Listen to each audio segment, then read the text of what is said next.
So it's nice that people are so genuinely happy for me. It's just, it is making me smile from the inside out. What's up, fertility babe?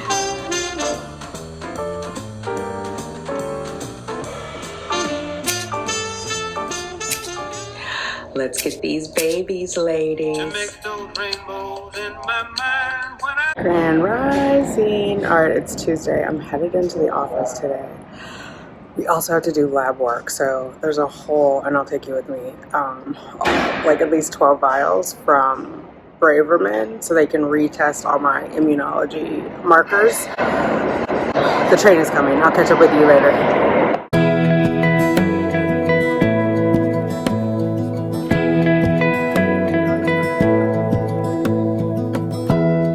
Give me love, give me all your love, all 'cause I want you. No one else makes me feel this way, don't know what you do. Hold my hand, could you hold my hand, look me in the eyes. You and me, yeah, that's all I need, and I'll be alright. All right, all done with the immunology testing. It was only 3 vials, so I'm kind of excited. Hopefully I don't have to do all those crazy vials when I go to Jersey on Thursday. I know tomorrow Columbia is going to test HCG, progesterone, estrogen, and TSH. So, yeah, and then we'll adjust my immunology meds based on this, so the prednisone, Plaquenil, all that jazz. Hey, you guys. Oh my God, I've made it home. I am going to do another pregnancy test. I have my beta tomorrow, my second beta. But I also thought about I should keep testing the Mom Med, the little strips, and the Acumed, the little strips. I just want to see how accurate they are. Like, knowing now that I have HCG in my system, it was 672 yesterday. So I want to know. This is first morning urine, so I just want to know what it was this morning. And it's my last first response. I did get my... I don't know if I told you guys this. So I have to do the immunology testing. You guys know I did some blood work today. It was only 3 vials. I was thinking it was going to be 12. It wasn't. But I just got this kit. This is what I have to do on Thursday. So tomorrow I have a beta, second beta. Hopefully it's good. Name it and claim it. It's got to increase by at least 80%, 80 to 100%. So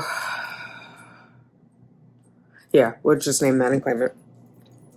Then Thursday I have another blood draw, but my arm is not happy. So today she couldn't get the vein on this side, the phlebotomist. She stuck it in there. There was no blood, so we went ahead and did this side. I don't know. You guys saw what it looks like. It's bruising because of the Lovenox, the blood thinner. Anyway, it is what it is. We getting that take-home baby. We gonna suck it up. I gotta do all these Thursday. That's quite a bit. So that's gonna have to come out of the right arm. So tomorrow I'm just gonna see if they can do my beta out of my left arm to try to give it a little bit of a break. And also, I just thought about it because last time I went, I feel like I spent like $200 in cab fare or Lyft fare or whatever, $150. I'm gonna get up. My appointment is at 8, which is already the crack of dawn. I'm gonna get up and try to do public transportation, just because I have to give $2,000 to Braverman. Like, when you graduate from transfer to pregnancy, they charge you again for the pregnancy, and I'm under their care for 3 months. So one of you ladies asked or mentioned that you ended up with Hashimoto's. I'm not exactly sure how it correlates to your medication. I'm just going to come and lean over here because I'm tired. How exactly it correlates to your medication, but based on what you were saying, it sounds like something to do with your prednisone or whatever else. And you asked if I would see my GP after. So the answer is no, I won't see my GP. I will remain under the care of the reproductive immunologist for the whole first trimester. And then it looks like on the paperwork that I got, that volume or voluminous book, however you want to say it, from Columbia, I will graduate from there at 8 weeks. So I will be weaned off of all of my medication. Similar to, I don't know if you saw my transfer, like my false start transfer video. I had to be weaned off of the prednisone when the cycle got postponed. And so everything there will be a weaning process, and then there will be ongoing monitoring. So this is part of it. Like, these tests that I'm doing now are testing to see, like, how has my body responded to all of my doses, we had the heparin anti-XA test to see how my body was responding to the Lovenox early in the cycle. The postponed part of the cycle, I was at 40 units. Now on this one, I was at 30 units. They tested it a week after I started and I was fine. So this is just a test to see.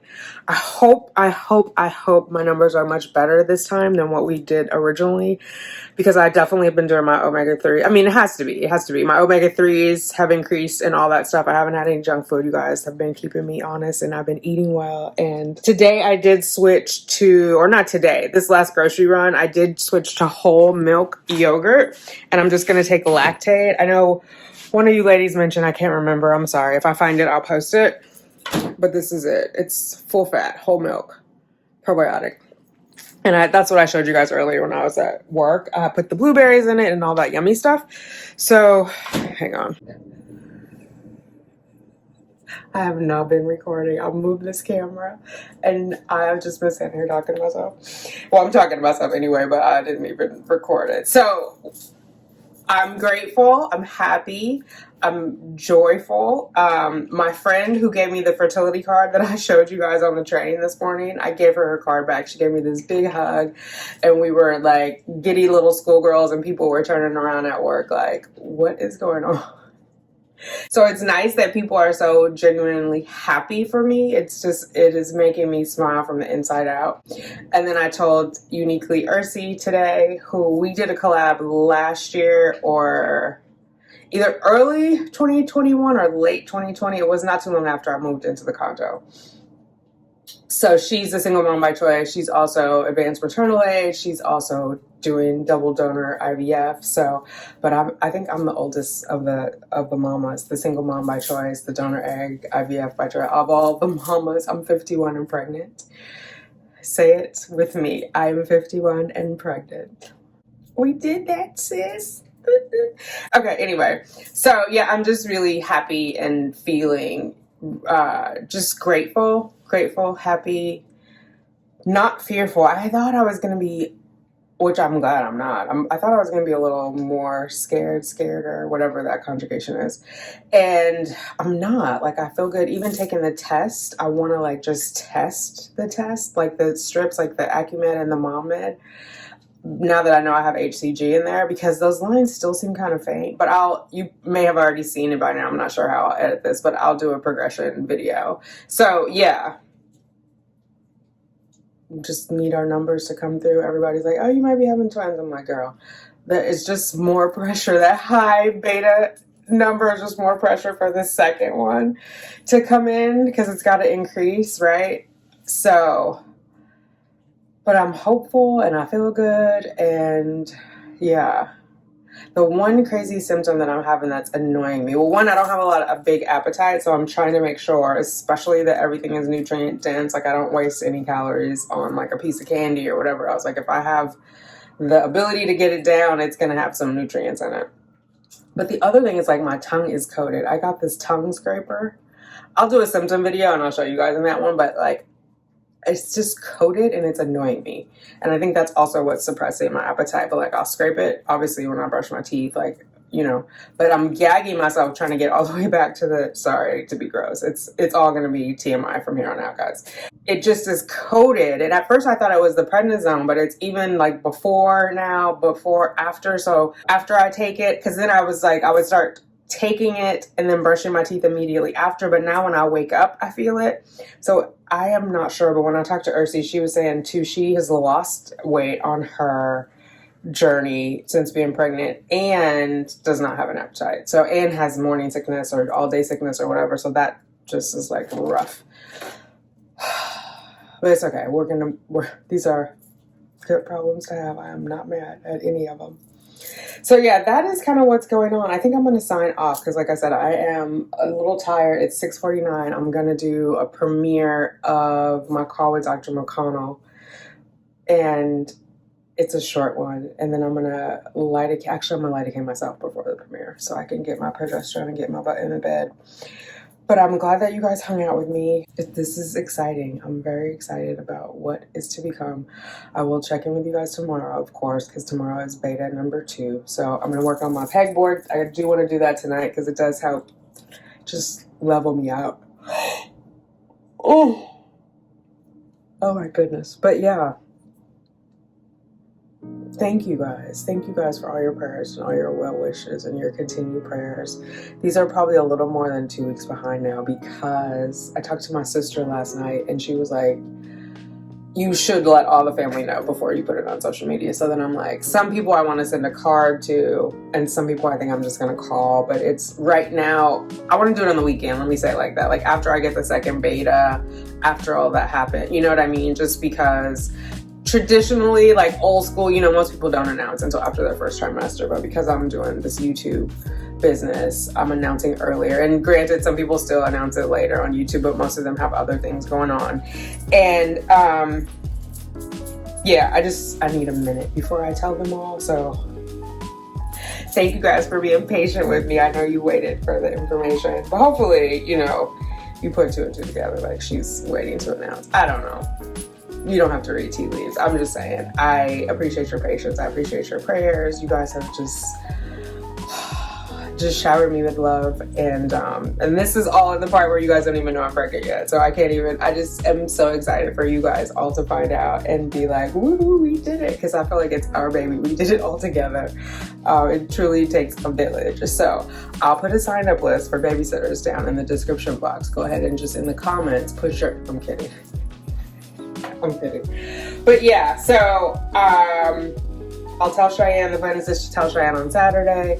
And then after I tell Cheyenne, I'll start calling relatives. You know what I mean? Like, I don't want to tell them before Cheyenne knows because then she might be offended. It's like this whole thing. But I did tell my sister. I did tell one of my cousins because I had to ask for her mom's address. And then she's like a happy mom. And so I wanted to tell her because I knew she would be happy for me. And she was. So, and she knew that I was trying. So yeah, I don't know, y'all. Somebody give me like a booking agent. I need to be on all the morning shows next year, like 51 and pregnant, 52 and delivered, whatever it is. So we just need to get that out there so people know it is possible. It's possible. It's possible a myriad of ways because I see people like, oh, I don't have my period anymore. Can I still have kids? You can do donor eggs. Even if you still have your period, if you're older and your eggs are, you know, a little wonky, you can do donor eggs like I did.